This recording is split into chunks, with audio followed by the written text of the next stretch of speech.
Patriot fans, we will start our journey through Homewood football history where every good story begins. At the beginning, the city of Homewood, which was established in 1926, did not open their own high school until the 1972-1973 school year. It was built on land that had once been a man-made lake in between Lakeshore and South Lakeshore Drive. Like most construction projects, it was not completed on time, forcing students to spend the fall semester in makeshift classrooms at the middle school and at Dawson Memorial Baptist Church, if you can imagine.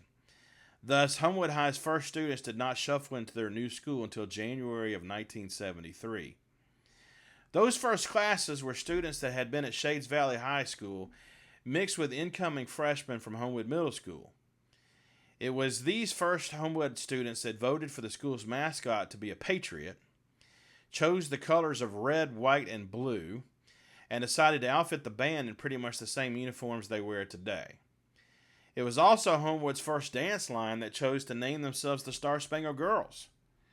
I think we can all agree that those first Homewood students made very wise choices. Despite not having their own building because of the construction delay, or even a football stadium, Homewood did field a team in the fall of 1972 under a young 23-year-old head coach named Alvin Bresler, a former Auburn player whose only coaching experience at that point had been as an assistant coach for 1 year at Anniston High School. He put the team together working with only 3 assistant coaches, Dave Beeson, Jackie Clayton, and Wayne Sheets.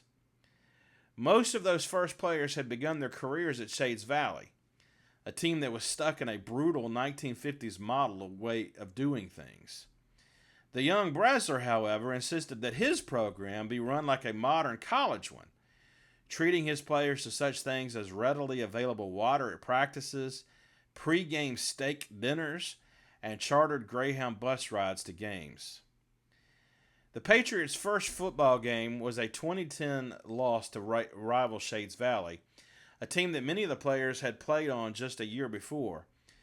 But Homewood bounced back the next week to get the program's very first win on September 8, 1972 against Holt, a home game played at Berry High School's stadium.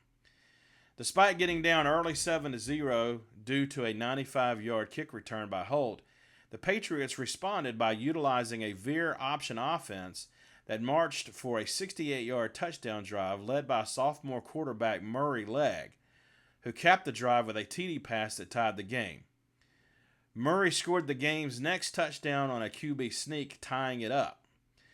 Ultimately, kicker Randy Dickerson secured the 16-13 victory with a late fourth-quarter field goal. After that dramatic first win for the Homewood program, the Patriots went on to a 6-4 record that first year, defeating both Vestavia in Homewood's very first homecoming game and Mountain Brook, an incredible accomplishment for a first-year program. During Homewood's second season of 1973, which saw the addition of Coach David Jones to the staff, they played their home games at Sanford's Stadium and improved to 7-3 on the year, once again downing Vestavia in a 28-0 shutout and pounding Shades Valley 33-0 at a shutout. Despite the success, however, they missed the playoffs and suffered a 35-10 loss to Banks in the last game of the year, a game in which their opponents ran up the score by calling a timeout with only seconds left to go in the game and then throwing a long pass for a touchdown, which came from future Alabama quarterback Jeff Rutledge, by the way. Bitterly motivated by that poor treatment, the Patriots entered their third season loaded with over 24 seniors, 5 of which eventually earned All-State honors, including quarterback Murray Legg, who had been a starter since his sophomore year. Along with him, 3 other Patriot players on that team went on to earn scholarships at SEC schools.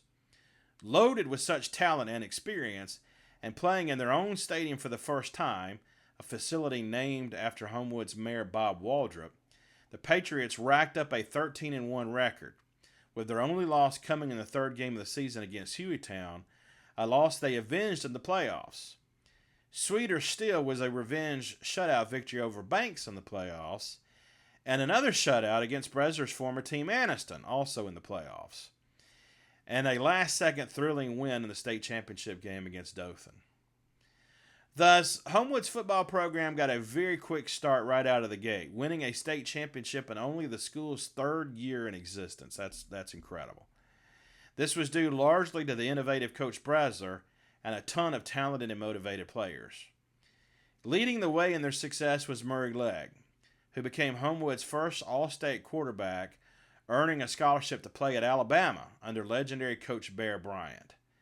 At UA, Legg shifted to playing defense, but utilized his quarterback experience as the on-field defensive signal caller, later working as an assistant coach on Bear's last staff and in fact being responsible for the game plan for Bryant's last game.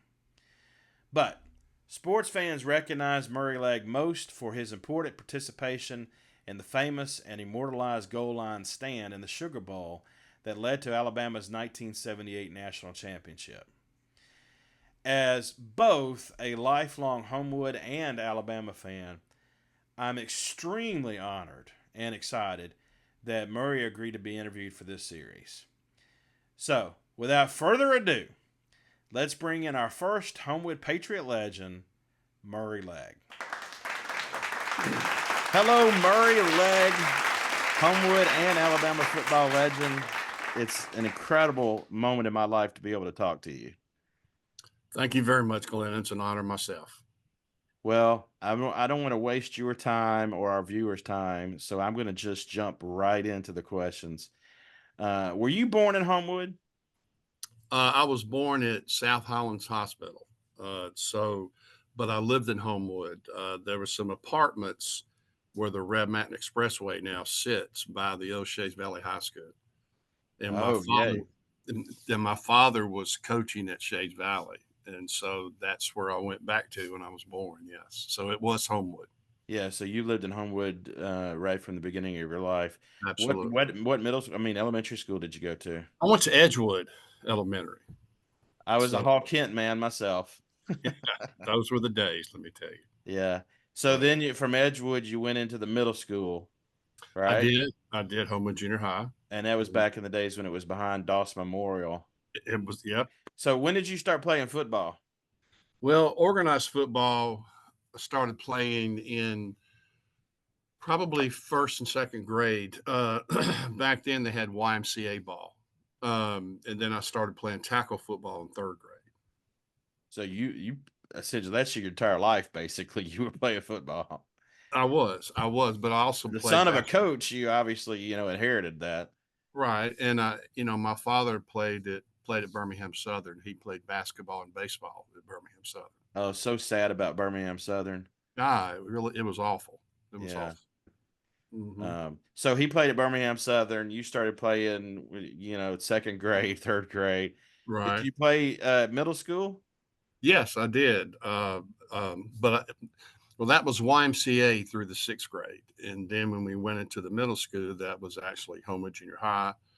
And we had a coach Dave Beeson, and a coach Rip Harmon or Riley Harmon. Yeah, I know Coach Harmon.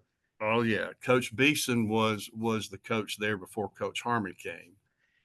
Were your middle school or junior high school teams any good? We were pretty good because those guys that were in ninth grade when I was in seventh ended up being the first graduating class of Homewood High School, and I was in the third graduating class. Because as it was at that point, you went to Homewood Junior High, and then you went to Shades Valley. Right. But back in 72 or 71 is when the citizens of Homewood decided to get together and form their own school system. So that the fall of 72, you guys weren't actually in the new high school, right? You were taking classes down there at Dawson, right? At Dawson, and also up at the junior high. Where were you guys practicing that before that? At the junior high school. At the junior high, yeah. Right. And then you played your games We played our games at Berry High School, and we had to play on Thursday nights a lot, because Berry had Berry had Friday nights. Yeah, I see. And then the next year we played our games at Sanford. Right. And I can remember it was really funny. There were a couple of times that the bus broke down and wouldn't start. So they would have to call a City of Homewood dump truck, and it would come up to the parking lot of the high school, and all the football players would just stand in the back of the dump truck, and that's how they took us over to Sanford, was in dump trucks. Wow, they would never allow that now. No, no, no. Geez. Do you have any recollection of your first time walking into the new Homewood High School building? Oh, I do. I do. It was such an exciting time Yeah. because, we sat there for, 2 or 3 years watching it being built. But to go in the first time, and it was so modern at the time. Did So y'all I was going to ask you specifically about the pods. Did y'all think that was weird or thought it was very weird. And then I thought, and then having the library right in the middle with no yeah. walls or And no doors on the classrooms? no doors on the classrooms, I thought it was Yeah. very strange. Yeah. Yeah, it's definitely a unique layout, that's for sure. Well, let's start talking about football now. Did you guys already consider Vestavia to be a big rival? In my day, Vestavia was our biggest rival. Yeah. To all of us, that was my age. I mean, Mountain Brook, Vestavia, Barry, those were the rivalries. Yeah. Yeah. Well, I'm Those are the assuming ones you wanted to win. Yeah. I'm assuming that the Shades Valley was the biggest rival because you had a lot of guys that had played there, right? Yes, exactly. So you guys lost that first Shades Valley game, as Lost you the first said. one, and then we won. The second year, pretty Yeah, big win too, 33-0 that second year against Shades yeah, Valley. yeah, yeah. And then we, Nice and then we shutout. won. The one thing we remember though, and I remember about, and I can't remember if it was my senior year or my sophomore year playing at Shades Valley, but we're standing in the huddle, and I came in to call a play, and all of a sudden someone went, "Man, do y'all smell that?" And waffling through the huddle and the entire field was the strongest marijuana smell we had smelled. That's And so 1970s for sure, right I'm there. telling you, that's what I'm telling you. And of course, I'm not gonna reveal who it was, but they called me Harry. That was my nickname. They said, "Harry, don't call the play yet. Just let us breathe in real heavy. Hold on." So what about the very first game at Waldrop Stadium? You guys didn't get to play at Waldrop your first 2 years, and then your third year you got to play at Waldrop. Do you remember the first game at Waldrop? I do. Tell me who it was against. Was it Jeff Walker? Davis, Jeff Davis, and Charlie you won Trotman. Yeah. 21-6. Yeah, Charlie Trotman was the quarterback for Jeff Davis, Wow. and Charlie played at Auburn, Right. and but I think he was a sophomore or junior the year that I was a senior. But yes, I do remember it. I just remember the excitement of riding over there from the high school because we'd meet the high school and get dressed and then ride the bus. And Alvin Bressler, our coach, from playing at Auburn, well, the one thing Alvin told Michael Gross, who was our principal at the time, he said, "I want this program to be first class." And so every game that we played, whether we bused to the stadium or bused to an away game, we rode in a Greyhound bus with a police escort. And so a lot of schools, when we would drive up, they were going, "Oh, that's those rich kids from Homewood." But little did they know we weren't Mountain Brook, we weren't Vestavia. We were just this little small area called Homewood that wasn't really wealthy back then. Yeah, right. So you guys were pretty excited about playing in your own stadium finally, right? Oh God, yes. Oh yeah, yeah. It was a very exciting time, and of course, we didn't want to lose because we'd been looking forward to this for 3 years. So Right. So you guys opened up the stadium nicely with a 21-6 win. Okay, another game that I want to specifically ask you about was the Banks game during the regular season, at the end of the regular season that year, where they ran up the score. all right, that was my junior year, and and and so we were 7-2, and we won the region, and so Banks had lost a game, and so I think Woodlawn might have won their area. I'm not sure. The memory kind of faced me there, but I do remember that at the end of the third quarter, it was I want to say 13-10 or 14-10, or it was It was close. close. Yeah. It was close. And so, but Banks was so much bigger, and they had so many, great athletes. Jeff Rutledge was, of course, was very good, and so they ended up scoring, and then we ended up going to punt. I was punting. They blocked a punt, or I'd say, well, they tipped it and it didn't go very far, so they came back in and scored.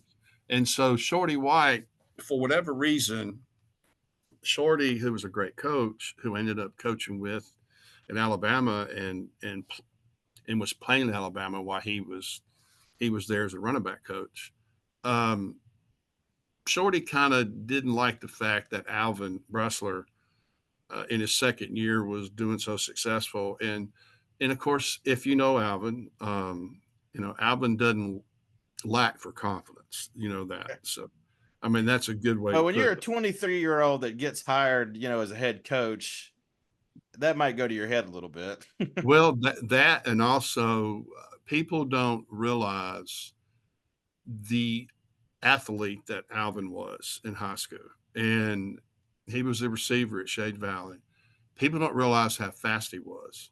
Um, he was probably one of the top 3 fastest people in the state back when he was in high school, in early college. He played at And Auburn as well, right? he played at Auburn. And if he hadn't have torn his knee up his early career at Auburn, there's no telling how good Alvin would have been. But he didn't lack for confidence, and us seeing that kind of Rubbed off. yeah, it rolled down to us because we kind of emulated what our coach was, and we felt like, yeah, we were smaller, but we didn't fear any team, but we thought we could play with anybody, and obviously but you did.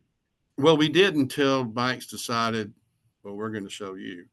Yeah. So the point you're getting at, if I'm hearing you right, is that for their coach, this was kind of a personal thing against Bresler. I always thought it was. So there's only seconds left to go in the game. He calls a timeout and then has Rutledge chunk the ball into the end zone, right? Yep. Yeah, he does. And that made it 35. So, Yeah. they were, yeah. So, but we played them hard for at least, 2.5, 3 quarters. Was that game a motivator during the offseason for you guys? Probably for your coach, for sure. Well, it was. And that game really set the tone for what we were going to do the next year. And that next year in 74, all the pieces just fell together. And because I don't know how it worked out this way, but my senior year, we had on our roster of 45 or 50, whatever it was that Alvin carried, we had 26 seniors. Yeah, it's hard to lose when you loaded with that many seniors. But in see, high school football. not all of them started. Not all of them played a lot.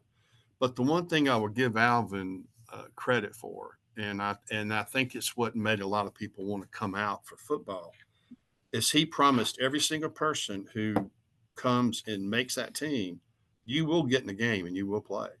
And so he put a lot of the players who might not have been a first or second teamer, he put them on special teams. He put them on the punt return team, kickoff return team. So everybody got to go out on the field and contribute and participate.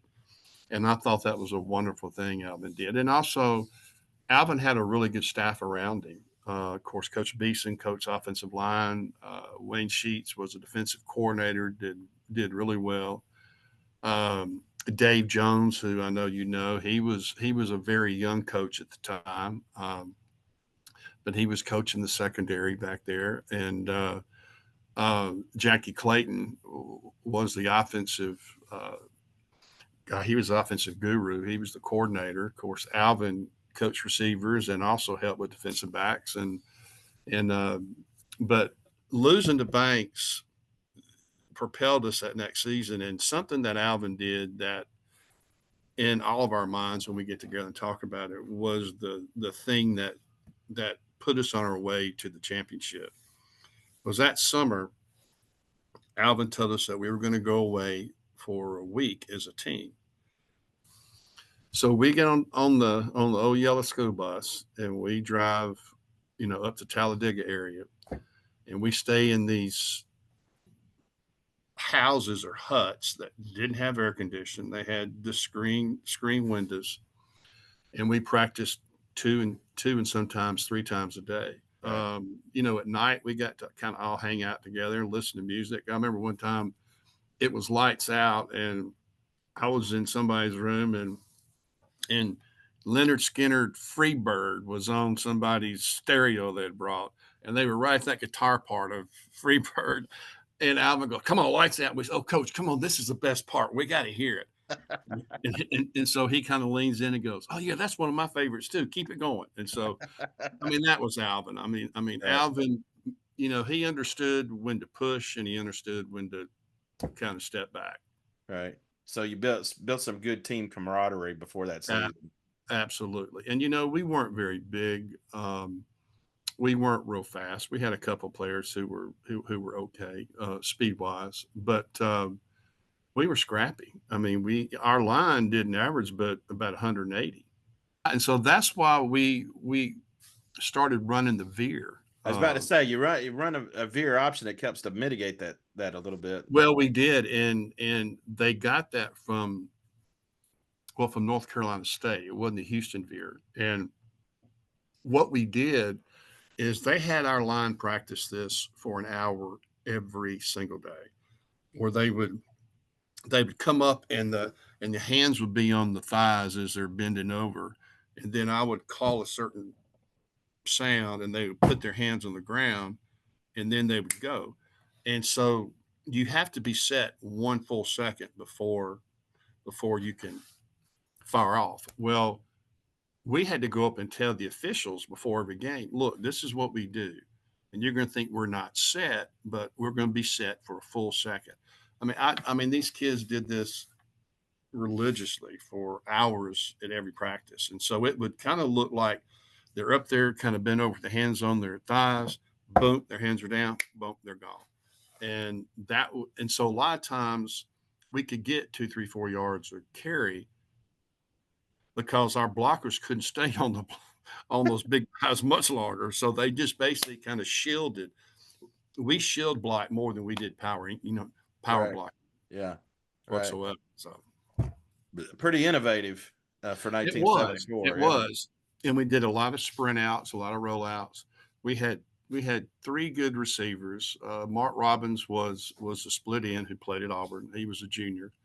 Joe Wortley, who I played with ever since YMCA ball at Edgewood. Joe had next to Ozzie Newsome. Joe had the best hands I've ever seen, Wow, and that's a huge compliment. I'm telling you, Joe's had strong fingers, strong hands. He could palm a basketball in seventh grade, and he was shorter than me. Hmm. And but he just had strong fingers, but he was such a good receiver. And then Wade Kirkpatrick, who got a scholarship with LSU, he was our tight end, and he had good hands as well. Wow. So you guys only lost one regular season game against Hueytown, but Against you. you got to avenge that in the playoffs, right? We did. We played them in the first round of the playoffs, and we lost to them at at our stadium, and then we beat them at their stadium. So That's nice revenge. yeah, and of course there was a little fight right before the game ended because Jackie Clayton, our coordinator, um, he kind of took that cue from Alvin. He had a little cockiness in him too, and so at the end of a game, if we were ahead and we didn't want a chance handing the ball off to run the ball for a fumble, if there was less than a minute and a half, then I would come up to the line. Well, I'd get in the huddle and go play from the line on one, and we'd go up there, and I would look at the play clock, and I would count down what I'm looking at on the play clock out loud, Hmm. and it would just piss off the defense. Excuse my language, because they wanted us to. because they were behind. They wanted us to snap the ball so they could try to make us fumble. Right. And I'd go 19, 18, 17, and just count it down.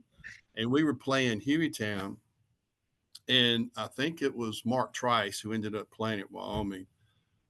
Mark he was so good. He's big, strong. He We got to about 10 on one of these countdowns, and he came through and hit one of our guards. I think it was Russell Akins, knocked him about 4 feet straight back, and then all heck broke loose, and it was a melee of fighting, and I do want to tell this story. I mean, both benches cleared, and it was something. And there was a man who coached Hueytown named Coach Hearns, and he'd been a well-known coach in the area. Well, his son played on the team. He was a defensive end, and the whole game, Hueytown talked and just taunted and cussed, and I mean, and he was the loudmouth on the team. And so, unbeknownst to me, as the fighting took place, I kind of pushed back, and so I'm kind of walking back while everybody's fighting. It's not like I didn't want to fight, but I didn't want to risk getting hurt because we're going to go to the next game. And so I'm kind of walking backwards, and all of a sudden I see something coming at me out of the corner of my eye, and I mean, and it's like right on me, and all of a sudden this other thing went boom and just hit that guy and knocked him down, and it was my center, Pat Weaver, and it was that Coach Hearn's son. He was this far from killing me, Clobber. and yeah, and so my nickname was Harry, and so Pat always called me Harry. And so after he hit Hearns and knocked him almost out, he stands up and looks at me and goes, "You're welcome, Harry." And then he kept on fighting with some other people. So I'm sitting there laughing about you guys getting in a fight with the Hueytown team because it doesn't seem like much has changed because there is a long history of Homewood and Hueytown mixing it up. Well, And, that's where it started. yeah, so it's funny that it started, all the way back then in 1974. So Mm-hmm. you guys win that game 12-0. Then Bresler got to play his former team, Anniston, right? We played Banks next, Oh and yeah, then after, Banks. That's right. Banks yeah, next. yeah, and we beat them 12-0, and Got to and rub their nose in a little bit. then yeah, because Alvin made it a point to run to midfield to shake Shorty's hand, and he didn't want to shake Alvin's hand, but he didn't have a choice. And but then the next game was Anniston. You know what I find interesting about that playoff run? Now, of course, nowadays you got to win 5 games to win the championship. Apparently, you guys only had to win 4. But what I'm finding interesting in looking at this is that the first playoff game was Hueytown, so you had a little motivation there to get back for the loss in the regular season. Right. And then the second game is Banks, so you've got motivation there because of how they ran up the Of the score. year before. Yeah. And then the next one is Anniston, which is Bresler's old team, so he's got motivation there. I mean, you talk about a perfect storm of having a motivated team in 3 games through the Mm-hmm. playoffs. I mean, it just doesn't get sweeter than that, does it? It doesn't. And I'll tell you one thing too. Back then in the newspapers, you would have they would put, like all the photographs of all the sports writers from all the different papers and around the state, and they would pick, who they thought was going to win the game. And everybody picked us to lose against Hueytown except one guy named Bob Mays. Everybody picked us to lose against Banks except Bob Mays. Everybody picked us to lose against Anniston except Bob Mays. And then we got to Dothan, and it was a split 50-50 because Dothan had lost 2 or 3 games in the regular season, but because they had won their region games, made the playoffs. And Stedman Shealy was the quarterback for Dothan that year. And that was a very close game, 10-7. It was. What's your most vivid memory of that game? Is it the last play or something that happened before? Or? I remember towards in the game we were up 10-7, and Stedman threw a ball to their back out of the backfield, and he was behind our secondary, and the ball. I mean, he stretched out trying to get the ball, and it just goes right off his fingertips, and he's on like the 2 yard line, And that was the and this last play of the game, right? or either Or near the either end. was or right near the end of the game. Yeah, That's stressful. so that's the most memorable play. Yeah. I bet that guy still carries that with him to this day. Oh, Stedman talked about it when we were teammates at Alabama. But Stedman goes, yeah, he goes, I screwed up. I said, well, I really appreciate you doing that. So Right. So Homewood wins a state championship in only its third year in existence. That's pretty incredible. well, again, it goes back to really we were at the right place in the right time in the maturity of Homewood and City Homewood, the school. Um, it was just a perfect storm of all these kids who had played at these three elementary schools and played together or either together against each other, came to the middle school or junior high school. Most of them who played in elementary school still stayed on the team and still participated. Then we get brought up to the high school, and it's the same thing. We had great players like who aren't here anymore. David Fleischer was a really good player, and he started some games at quarterback, and I moved to running back. David could have been the starter at any other school in the state. He was good. He was big. He was 6'4", but he played free safety, and he's no longer with us. He's passed away. But we had some really good folks and nice people, and it's amazing. To this day, we still get together. Travel back in time with me Okay. in a DeLorean, I guess. Is there any game or play that you wish you could do over in high school? Uh, there are two plays I wish I'd have been faster on, especially against Hueytown. Both games, we ran an option to our left, and both times I cut up, and I had 50 yards to go for a touchdown. And if you're watching the film, you see me running down the field, and all of a sudden you see this guy come out of nowhere and just Whack you. whack me on like the 10-yard line. And I'm thinking, how did I not score on that? And so, yeah, I wish I'd have been a little bit faster on those two plays because it was almost like deja vu. He did it at my place, and then he did it at his place, and he Pretty much the exact same play, huh? the same play, the same guy. So that was what I would like to have back. Well, maybe if you can't really change your speed, but maybe if you went back, you would have cut a different way or something.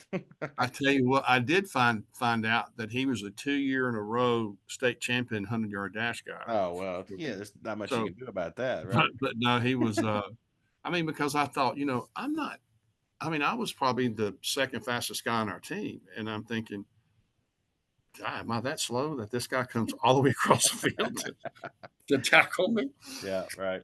So Okay, so what do you take the most pride and or happiness in about your playing career at Homewood? that I generally loved and cared for my teammates, and that The great I didn't answer. I didn't make it. It wasn't about me. It was about a team because that's the one thing my father instilled in me, and that was no one can do it by themselves. You got to surround yourself with a team, and if you lift and build your other teammates up, good things are going to happen. I got a lot of accolades, but I couldn't have done it without them. Yeah. They were as much a part of it as me. Right. Well, that shows in the fact that you talked about so many of them and you named so many names during this interview. So that's a great answer. Okay. Well, I got one last thing to do. Now, this is something that I do with Coach Bergeson in our show that we do every week during the fall. Okay. That I call rapid fire. I picked it up from other sports shows. Okay. Where I'm gonna just hit you with some quick questions, and you answer with what first pops into your head. Okay. Are you ready? As I'll ever be. At Homewood, who was your favorite teacher? Miss Talbert. That's a great answer. She was still around in my day and was still very beloved. Well, trust me, she, well, her and also I would say Miss Coleman, who taught Spanish. I thought she was Yeah, I nice had too. Miss Coleman too. Miss Talbert didn't like me, but I liked her. She was tough. Now you were talking about disciplinarian. She's pretty tough Oh, too. she was tough as heck, and Yeah, she'd get on my case all the time. But I just had a lot of respect for her. yeah. That's a great answer. Favorite subject when you were at Homewood? History. Yeah. Well, I teach history, so I love that answer. History, and then probably English. Hey, good. Me too. Your favorite food from the lunchroom? Oh gosh, spaghetti maybe. You didn't like the little square pizzas? Oh well, I was thinking something Italian. I just couldn't. But I remember. I think they did shepherd's pie too. I think I can't Yeah. remember. Okay, the year is 1973. You're cruising through Homewood on a summer night. What's playing on your 8-track tape player? Probably something from either the Doobie Brothers or Elton John. That's a good 70s answer right there. What are you driving? Back then, Yeah.